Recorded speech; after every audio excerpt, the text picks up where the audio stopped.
Not part of the Cappuccino series, but come with us and look at what daily life is for a car driver person and a non-train rider person in Japan.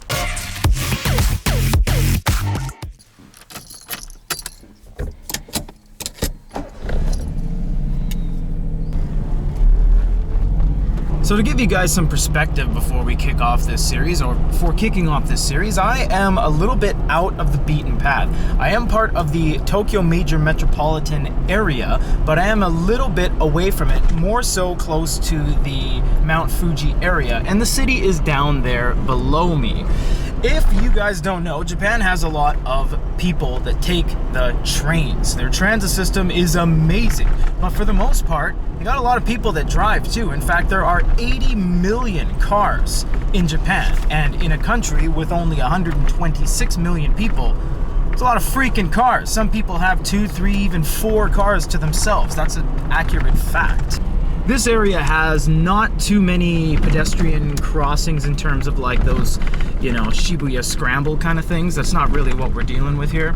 And actually, first thing I'm going to do is head over to a shipping agent, which is a sub-brand of UPS called Yamato, or Kuroneko, which stands for Black Cat. Typical shipping depot off the beaten path will have employee parking there and customer parking here, but really there's these 3 spots. You can just launch your car basically anywhere, as this has enough for an 18-wheeler to turn around.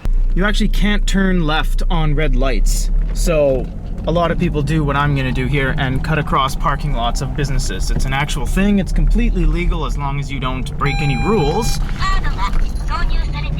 Sorry, like speeding and stuff like that. It is a little bit of a double-edged sword not being able to turn right curbside on a red light North American style or left in Japan. The good thing is that it lowers conflict. There's almost no accidents with turning curbside because you can't. You cannot turn, therefore there is never conflict. There's never a car that's going to be in your lane. You never have to judge for yourself and be like, oh, someone's coming. But the bad side is that it does add a significant amount of time to your commute. Not being able to turn on a red light, even safely, adds a lot of time. If you picture a car driver that goes through the daily tasks of picking your kids up, buying groceries, going to McDonald's, I mean, that's a lot of time. It genuinely does. There's a bank right there, convenience store over there, a couple bread shops, laundromats, all that kind of stuff, tourist locations for the grapes and peaches that my prefecture makes. This is a typical kind of rural street leading down to the city. It's very purpose-built. It's just one single lane each way just to get people through. Not a whole lot of lights either, as you can see. Starting to come up on some brands, kind of off the beaten path shopping center with a 7-Eleven, a Daiso, a couple drugstores. That's Hotomoto, or Hotomoto. That is a quick bento kind of grab and go place. There's a wine shop, drugstore. The lanes, a lot of people have this idea of Japan that lanes are really small, and that's not true. They're standard lanes. It's just that there's no room for error. So for example, you could drive an 18-wheeler down this street. That's not an issue. But the line is right up against the sidewalk. So it's not so much the width of the actual lane, as these are regulation width lanes, the same as any other country. It's just that the difference between the edge of the line and where someone is walking, for example, this guy, is only about, I don't even know, a foot? It's like a foot-long sub sandwich you can put there, and then there you go, you're up against a baby stroller. Now what we're doing is we're turning off a main street and we are getting onto kind of a city thoroughfare slash highway. It'd be the same as like Aurora in Pacific Northwest Seattle shoreline area, or like Kingsway in Vancouver Burnaby area. So that's kind of what we're looking at here. It is multiple lanes. You get this kind of highway feel with on-ramps and off-ramps. It is not a toll road. Toll roads would be designated by the these squares you see right here coming up on the right, it says in pink ETC, which is your card reader, and it gives you in green the name of the entrance or exit, the off-ramp or on-ramp respectively. That is a competing company to Autobox called Yellow Hat. They're just like a Canadian Tire or like an AutoZone. Takano Auto, a couple used car dealerships. And Japan is heavily invested into solar panels, so we're seeing those pop up everywhere recently. And much like stereotypical of Japan, we are getting into some traffic. This is where you start seeing traffic. You get off the side roads, beaten path, and you get onto the main roads, and we're starting to see some congestion. But what are you gonna do? Got an N-Box Custom, just absolutely spanking me right now. Oh, it's got an exhaust. There you go. All right. I'm not gonna do car spotting today, or maybe I will. There's a nice river down there. Oh yeah, this is what life is like in a cappuccino. Absolutely maxed out. This is so tall that it actually couldn't fit in the trunk. And I don't want to take everything out, because when I get to the post office, I'm just gonna, you know, take the box as is. So now we're getting into the city here. This is called Isawa, or Isawa. And this is a very famous place in Japan for hot springs, actually. There's a ton of hot springs out here. I don't go in hot springs. I don't like them. I think they're boring. But people freak out when I say that. They're like, you don't go to onsen? You don't go hot springs and watch anime and eat sushi all day? And I'm like, no, I don't. I love Japanese cuisine. I think it's incredibly complex. It's tasty as hell, and you have many different little things you can eat. And I love the culture around Japan, how respectful it is and how clean, and you know, you look out for others, and it's very serene and peaceful. It's a very nice culture. But no, I don't sit around watching anime and, you know, dressing up as cosplay and reading manga. I have a big bookshelf full of manga at my house. I don't do any of that. So no, man, I'm here for the culture and the peace rather than the anime, media, and other. I do play games, and I like cars, which is very beneficial to me because Japan has a lot of cars. So it's gonna go yellow and then red with an arrow, in which case you can just proceed into the intersection like that, and you're good to go. Another question I get a lot: does McDonald's have drive-thrus? Yes, every single McDonald's in Japan will have a drive-thru.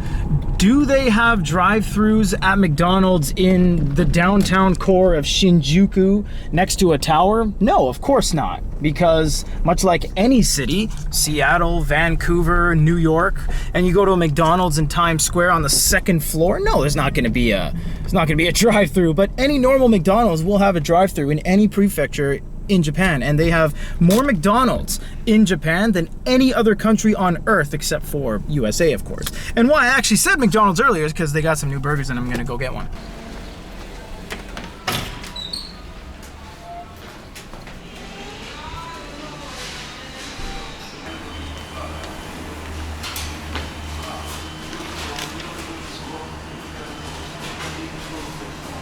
Legitimately, I rarely go to McDonald's. I only go when, like, I don't have time or they have a new burger out, and they have this crazy kebab burger right now, so I had to try it. So let me give you a little bit of a look around of a Japanese parking lot. When you're in a parking lot like this, I'm right there. You're next to a street. There's all these cars here. That's pretty business as usual. There is a lot of space, and there's actually something that people do in Japan. It's a real thing when it comes to parking lots. As you can see, there's no toll gates, there's no chains, there's no restrictions whatsoever. So what a lot of people will actually do, no joke, is actually park their car here, and then they would commute either by train or together with their family to go into neighboring prefectures like Tokyo or Saitama or Chiba, where Disneyland is, for example. It's actually better because you can launch your car here, everyone can converge together, mom and dad and uncle and aunt and all that. Leave your car here, take one van all the way to Tokyo, come back, and away you go. That's a real thing. People have done it. People do it. I have done it. And it's kind of expected that if there's no actual signs saying, do not park here, do not stop here, no entry, which most parking lots just don't have, it's really just free to use. And it's expected that when you park here, you go to the gym, you go to the golf center, you go to McDonald's, but you don't have to.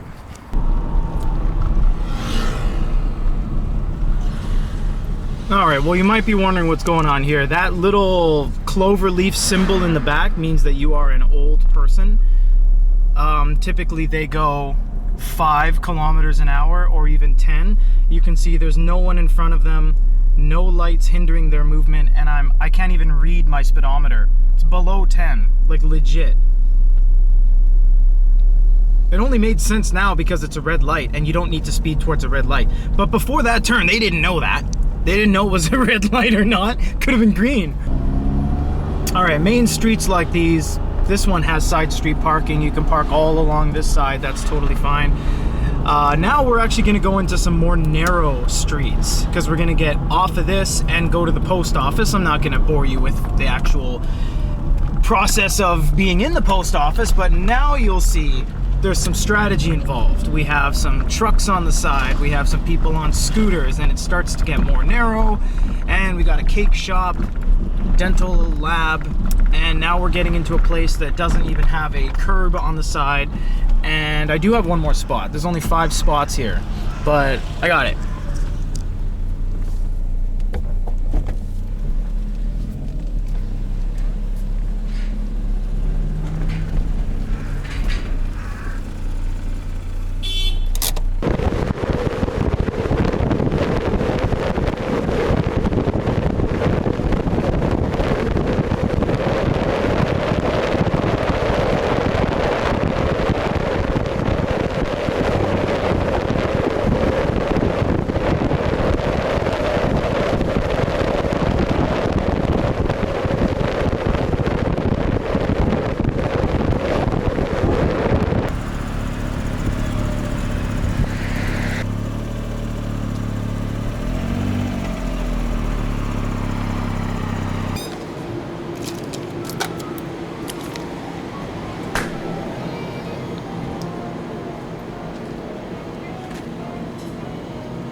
Just got a free tea because I got a coupon at the bottom of a receipt in Japan. A lot of the time they're like, you know, when you buy something, they give you the receipt and it says like, you've discovered a coupon, it'll say in Japanese. And a lot of the time at gas stations, 7-Eleven, McDonald's, whatever, there'll be like little, you know, things that'll be like, come back 1 week later and get a free tea. So I got one that reduces body fat, even though it's probably bullcrap.